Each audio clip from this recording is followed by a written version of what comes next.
100% of businesses should be taking advantage of organic social right now. It is the singular unifying misstep I see across 99% of the businesses I talk to. It is such a blue pond option for businesses to take advantage of. And the amount of value that can't be extracted from a single social video post is flabbergasting.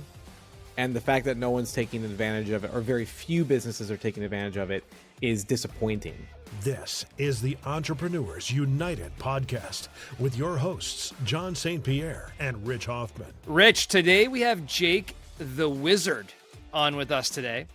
And we are going to talk about a little bit of marketing, a little bit of secret sauce on how entrepreneurs can continue to grow their business. Jake, welcome to the episode. What's going on? I'm so excited to be here. Why the Wizard? Where does that come from? And why is that your nickname? So the best nicknames are the ones you don't give yourself, right? So this actually came from an agency that I worked for before I started my own agency, where the sales guys did not really know what I did. And so they would just tell the customers, look, let me just get Jake on the call. He's the wizard with this stuff. And over time, they would just email in, can I just talk to the wizard? Can I just speak with the wizard? And so when I ended up leaving that agency, the nickname came with me. And tell me about, what do you do with your wizardry for entrepreneurs today? So I'm crazy and a moron. I'm a strategist, a marketing strategist, which I would not recommend to most people to be because you need to know way too many things to piece it all together, because marketing is one of the broadest business topics out there. There is just so much you can do with that topic. And so what I do is I take all of my historical knowledge doing web, doing SEO, doing ads, doing brand development, doing cold email marketing, doing print and promotion, and I combine that all together to approach a brand strategy, to approach their audience in the most effective and impactful way that we can. And what's the framework that you use when you work with clients? Framework that we use. Typically what we're going to do is we're going to start off with identifying what are the core values of a business? What are you focused on internally? Because what we want to do is we want to target audiences that already have resonance with those values. And so we'll do an audience identification step where we're looking at, is it age brackets? Is it location brackets? Is it interests, hobby, whatever it might be that's going to align with the values that you're already focused on and good at. And then we'll find avenues to approach those people out in the wild, whether that's a paid ad strategy, an SEO strategy, billboards still work. We're going to align all of that, give you that plan, and then we're going to execute portions of it that we can for you. And what's your differentiator in the marketplace? So my agency is called Finch, and we really embrace the concept of adaptability, not improvisation. And so what we mean by that is that everything we do, if it's new, if it's different, we're not doing that because we're just winging it and guessing. There is some reason for the evolution of that marketing to take place. And so I think that's our big differentiator as a company, is that everything we do is extremely purposeful, impact driven, which is one of our core values, and creative. So if you want to talk numbers, yeah, we've got some insane numbers that we produce on a regular basis, but I don't feel like that's the differentiator, right? It's nice to have, right? Coming out and saying, oh, we do 10x ROAS on average. That feels good, but it's not a real differentiator. So I understand adaptability, not improvisation. Although I think you do really good in improv theater, by the way. I don't know if you ever tried it, but you seem to have that personality that could really pop out in that improv. But when you think about adaptability, not improvisation, it strikes me that a lot of times entrepreneurs and businesses, and I've certainly done this, so I'm going to raise my hand on it as well, improv a lot on marketing. They jump from one idea to another idea to, hey, let's put this billboard out, to, hey, let's do this. And it's not a cohesive, aligned strategy. So, talk to the entrepreneurs listening to this or the business people listening to this. Where should they start? If they wanted to have something that is streamlined and all works in sync together, you did talk to us about, hey, know your core values, focus on what you want internally, what's your audience identification, the avenues and execute plan. So we understand that there's that. But where should they start? Oh, man, I love it. The way that I would start, and this is not mine, I'm stealing this from a fantastic marketer by the name of Josh Nelson. In By the way, his Jake, it's not stealing, it's improvisation. Why invent when you can imitate? What was the book? Was it Hacking a Startup Paradox? Josh Nelson's book, I believe it's called Seven Figure Agency, is the name of Josh's Okay. book. So I just want to dive into this strategy. What I heard, and maybe I added a couple things to it, but create one strategy for one audience with one offer on one channel for 1 year. Maybe I expanded what you said, but is that correct? Functionally, yes. So let's break down what that would look like. Let's say that we just choose a Google search ad strategy. Okay, that's Yep. our strategy. We're going to pick an audience. So let's make up a business. Let's say that you do kitchen renovations. It's good business, pretty standard. What's your audience you want to go after? And we're not just going to say homeowners. That's way too broad. Okay. We need to pick a type of person. So maybe you want to go after people who have purchased homes that are over 10 years old within the last 6 months. Okay. That's an audience. It's defined, it's got a reason to exist, and it aligns with your business. So that's who we're going to focus on. We're going to do Google search ads. All right. And we're going to come up with one offer. And maybe that offer is something as simple as we're going to comp you the price of 2 of your cabinets, or we're going to cover the cost of your hardware in your kitchen, or whatever idea offer it is that you're going to lean into. And then you're going to do that for 1 year. And what's going to happen is you're going to start with this. That offer might evolve. Your definition of the audience might evolve. The exact way you do those search ads might evolve. It's going to adapt. That's the secret here. We're adapting. We're not improving. And because you're saying, I'm going to not do SEO, I am not going to do Facebook ads, I am not going to do a social media strategy or a cold email strategy, your focus is going to be so dialed that you are going to find the opportunities within what you're doing to make it work. And then it's going to be very powerful at the end of that 1 year. And guess what? Do it again. Pick another channel, another strategy, another target, another offer. Go pick another one. Do that 2 or 3 times. Your business will never hurt for a lead again. Wow. Okay. So there are 3 non-negotiables, meaning pick your strategy. Who you are as a business is not really going to change much. And the 1 year doesn't change. Right. But the 2 things that you can adapt along the way are your audience and your offer. And Right. those are the knobs that you can play with throughout that year, but you have to stay on Google search. You have to stay there for a year, and you shouldn't pivot what your business does as a living. So Probably you're not. really adapting your audience and your offer continuously as you tweak that along in that strategy. And then obviously, there's a lot of entrepreneurs. Okay, I can do that. I can probably come up with the offer. I could probably come this, but I don't know Google Ads strategy, or I don't know some of this. So would you recommend at that point, that's where Finch comes in? That's where other resources come in that help optimize the campaigns? I love agencies for small business and entrepreneurs. Actually, for any size business. There are a lot of advantages to working with an agency. I'm going to toot the agency horn here for a second, but think about the difference if you were to try and do it in-house. Okay, someone's going to have to know the platform. They're going to have to know how to use all the tools. They're going to have to be able to develop, if it has video or image, they're going to be able to do that. The standards are changing. Every 3 months, we see shifts in the Google Ads algorithm just to pick a platform.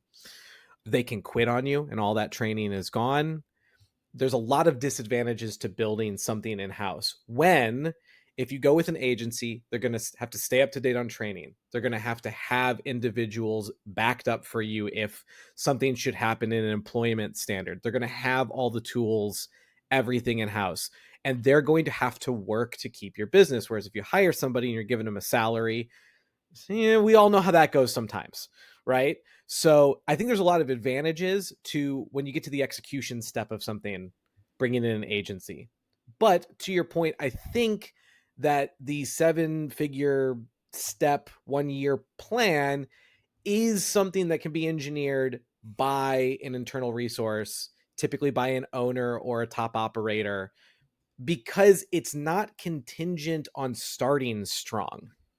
Sure. It's not about the knowledge you go into the program with.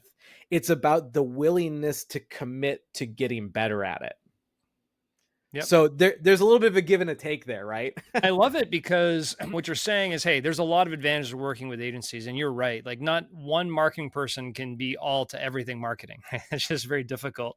But you also provided a little bit of a model here where somebody within a business could pick a strategy for their audience and an offer and do it for a year and learn and develop and build that knowledge as well inside. So you gave us a really good, where should somebody start? What should an entrepreneur absolutely stop doing? Everything. Oh man. I'm gonna throw another book out here. I think it's great. Great. Like, I love a good book. I'm even gonna pull this one out and show it here. All right. This might be the most impactful book I've ever read as an entrepreneur. And it is called 10X is Easier Than 2X. I'm Love sure it. this is not your first time seeing this book, Nope. but the entire book boiled down into about 2 sentences is, if you're the top operator of a business, you're the owner. Typically, that's who we're talking about. Write down the 10 things that you can do that are going to move the business forward. Cross that list down to 3 things. Those 3 things left, those are the only things you should be doing. Everything else needs to be someone else's job. Because when it comes down to it, and this is at just about any size business, the only people that can move the business forward is your executive elements.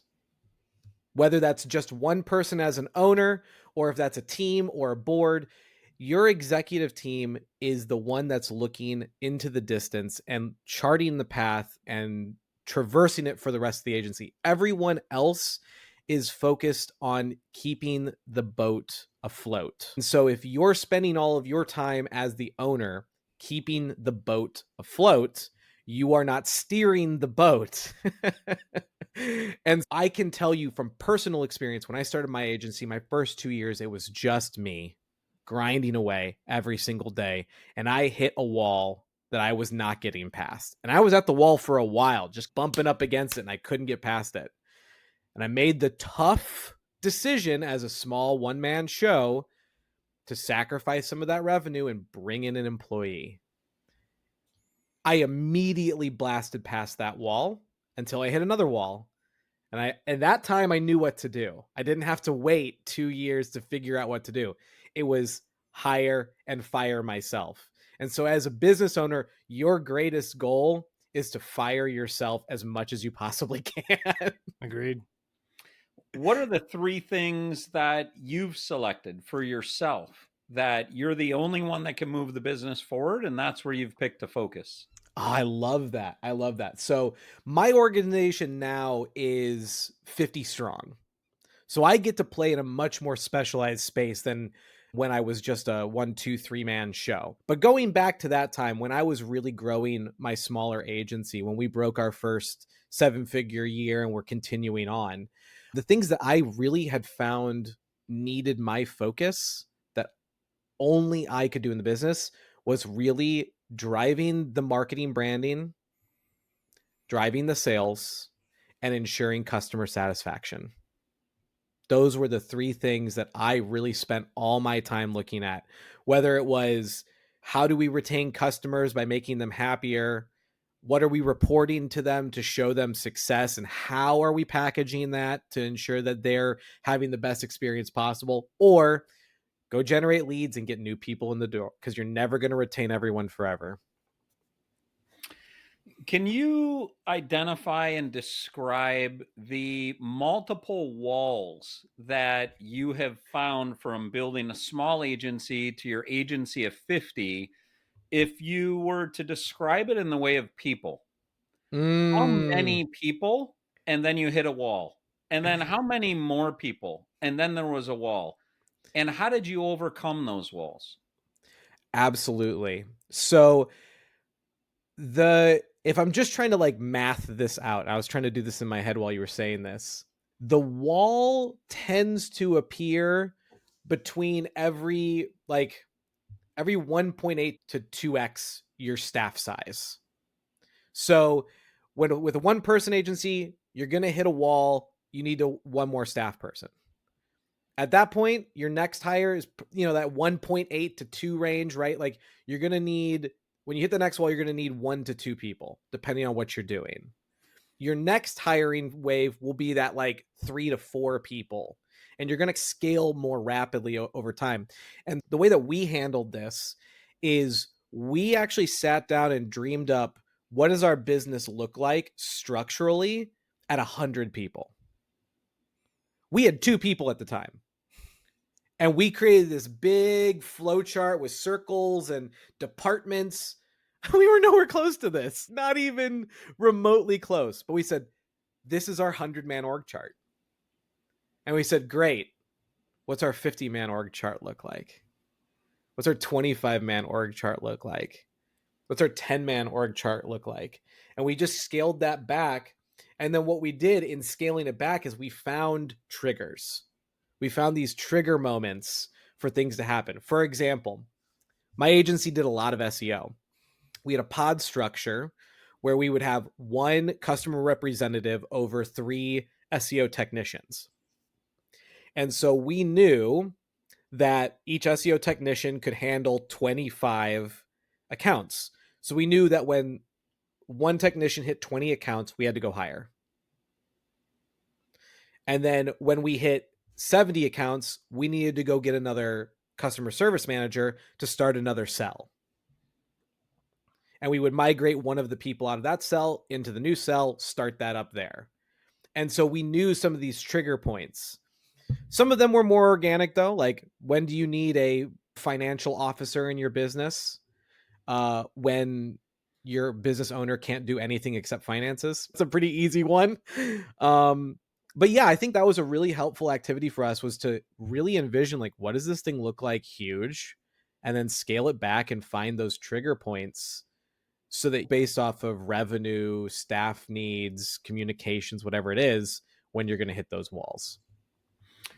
What did you used to do in the way of a service for your clients that AI has replaced? Oh man, I'm going to give you 2 answers. The formatted and structured answer, then the real answer. The formatted and structured answer is, what we do can't be replaced by AI.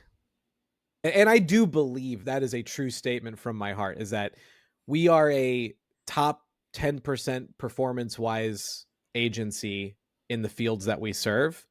And AI can't be a top 10% performer. Now, what's the real answer here? I don't think AI is so much as replaced any one position or activity, but instead has become integrated across every level and step of what we do as a tool and extension for efficiency, accuracy, speed, and effectiveness overall. I think that's the real answer. So we probably have less staff, but we don't have missing seats, if that makes sense. Yeah, sure does. You said you're a top 10 performance agency for the fields you serve. How would you define what are the fields that you serve? We're a performance advertising and growth agency. So we do SEO and paid ads. That's our sweet spot. We have a couple of ancillary services that we do that are more extensions on those 2 service lines. And that's, I'm thinking of a question you should ask me. I'm just going to say it. A lot of businesses offer too many things. And I'm sure as entrepreneurs, you've experienced this where it's, oh, I could sell this. Oh, I could sell this. We had 75 website accounts, and we just offboarded all of them because we realized that was not a primary service line that we were serving well, and we would be much better both for us, for our customers, and for the longevity of our other service lines to partner with another agency and allow them to take over all that work and that revenue. That's an aside comment, but I think it's very important to say. With the SEO and paid ads that you do for clients, what are some things that clients can do without you that you often find yourself just telling people, you could do this on your own? But it's one of those nuggets that they don't really need you for, but they haven't really thought about and haven't taken action on. 100% of businesses should be taking advantage of organic social right now. It is the singular unifying misstep I see across 99% of the businesses I talk to. It is such a blue pond option for businesses to take advantage of. And the amount of value that can't be extracted from a single social video post is flabbergasting. And the fact that no one's taking advantage of it, or very few businesses are taking advantage of it, is disappointing. What does that look like if somebody wanted to take action on that in the next 24 hours? They listen to this podcast, they hear that, they go, wow, that's a great nugget. Tell me what to do in the next 24 hours. So I've been doing TikTok for 4 years as a business exercise, and I've learned a lot. And this is the advice I give to everybody. If you are not doing social, specifically social formatted video, let's be specific here. The first step you need to take is you need to post 2 videos a day. That is the limit of the advice. I don't care what they're about, how good they look, what you say in them. None of that matters. The first step is just getting a rhythm of posting that is significant. What will come of that is that over a 30 and 60 day window, you will see what types of videos actually do work for you. And then you can start to refine your process after that point. But the vast majority of businesses do not post anything. And so the biggest hill to climb is just start posting. Before we hit record, you mentioned, did you say you're doing 3 podcasts a day? I do 3 podcasts a week. Yes. A week. Okay. So you get on a lot of podcasts. I'm going to hit the cheat code button real quick. What's the best question or two you've been asked on a podcast that got to some real gold for you to offer the listeners that John and I haven't asked you yet? I think my favorite question, I have been asked this a few times, and every time I get asked it, I always surprise myself by what I say to this question, which is, what was your biggest misstep? I think that's just such a key thing, especially in a world where we celebrate success dramatically and with a blind eye to the work that goes underneath all of that success. I think that's just such a fabulous question. All right. We want to hear it. Okay. My biggest mistake was believing that my product was the value of my company.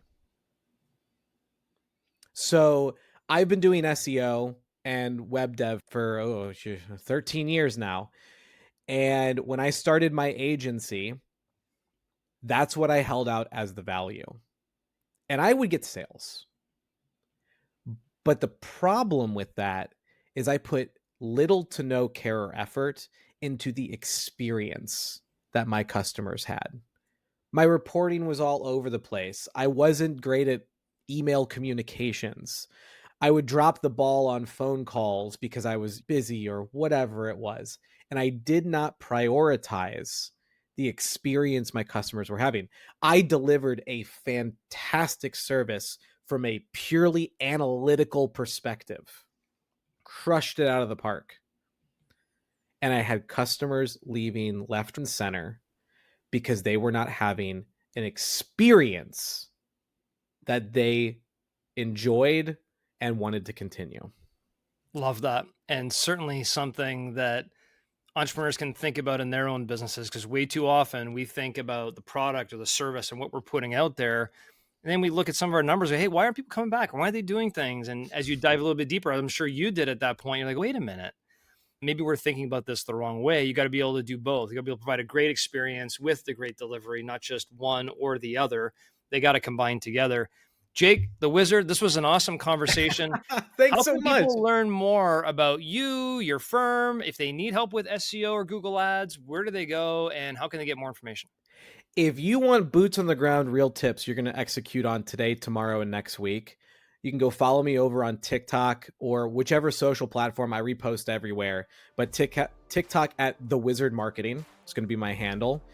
If you do want to have a trusted and reliable agency take a crack at it for you, you can go to finch.com, hop on the calendar with me, and we can chat through what makes the most sense for your business. Love it. Thank you for your time today. It was fun. Yeah. Chatting. Thank you. Stay tuned as John and Rich unpack today's conversation. Rich, we talked a lot about marketing strategy in here, but we also deviated into a couple other things. We talked about when you hit walls and you need to bring on more people into your business. The one thing for entrepreneurs that really struck with me, because I know I fall victim to this a lot, and I truly believe in this concept that your main role as a leader of a business is to replace yourself in all the functions that you are in. And we talked about that in the book, 10X is better than 2X. And I just love the reminder of that strategy. Write down the top 10 things that you do that no one else can do in your business that's driving your business forward, and take 7 of those things on your list and delegate them and get other people functioning and doing those, train them, do whatever you got to do. So you only focus on the top 3. They're going to move the needle. Really valuable lesson, because we get caught too often, whether it be marketing or other things that we do in our business. We just feel no one else can do it except for us. And that's where you get stuck in kind of that hamster wheel, just keeps turning every year, and you're wondering why your business isn't moving forward. I've experienced a lot of entrepreneurs feel like the idea of replacing themselves is the wholesale replace 100% of themselves. Yes. And it doesn't need to be that. It's actually starts with replace responsibilities that you are currently doing that you've identified you don't actually need to be doing. Even if you believe that your people only do things at an 85% level, and a lot of times they don't, they're doing things better or can do things better than what the entrepreneur does. But let's say it's true. They only do it at an 85% level from what the entrepreneur does. There are things every entrepreneur is doing that it's okay if it's at an 85% level. And then there are other things that have to be at that 100% level that require the entrepreneur be involved in it. And I think the whole conversation with Jake and that separation in the 10X and 2X is really being intentional and identifying what are those things that require my 100% and what are the things that actually it'd be okay. It's enough if they get 85%, and delegate those things. Delegate the responsibility before you get overwhelmed by the idea of replacing 100% of you and what you do. Yeah. I also love, if we go back to the marketing piece, just something he had learned from 7-figure agency from Josh Nelson. This whole idea of choose one strategy, one audience, one offer, one channel for a year. I really like that concept and idea. It's something that even ourselves as business coaches could be deploying. Or if you're listening to this as an entrepreneur or leader, are you doing that in your business? Do you have one channel and one strategy with one audience that you have somebody testing for a year and tweaking every month, looking at the analytics? It's something that all small businesses can do. You could have 1 or 2 people in your company deploying on a couple of those different strategies as an objective for the whole year. We're going to do this and see how we can get better and better. Because at the end of the year, you do learn a lot. That tribal knowledge of what worked, what didn't work is so important. I think way too many times we're grabbing spaghetti and we're throwing it against the wall. Oh, that didn't work. Oh, that didn't work. Okay, let's do that now. And we jump all over the place. We have no patience to really just test things through. John, I'm working with an entrepreneur who is one of the best visionaries I've ever met in my life. This person has great vision for where things can go in the company and different offerings that can be done, very in touch with their audience.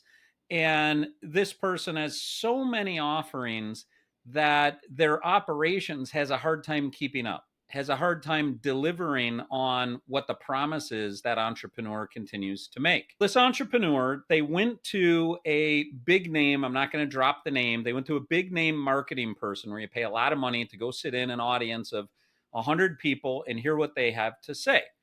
And then this marketing person hand selects some people to work with. Interestingly, the hand selection of people to work with, the people who are hand selected pay more than 6 figures for that one-on-one time with this big time marketing person. So the client of mine did this. The client of mine got selected. The client of mine paid over the 6 figures.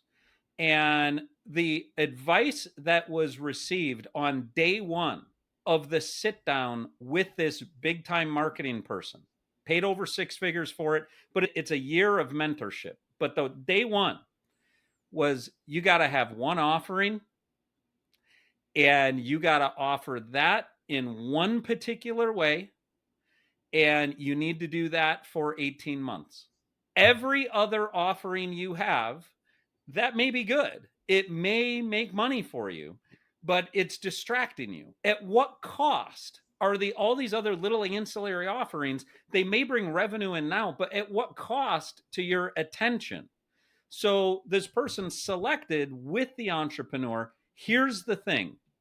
Here's the thing that's going to be your moneymaker based on everything I know about you. Here's the method to deliver it in 18 months.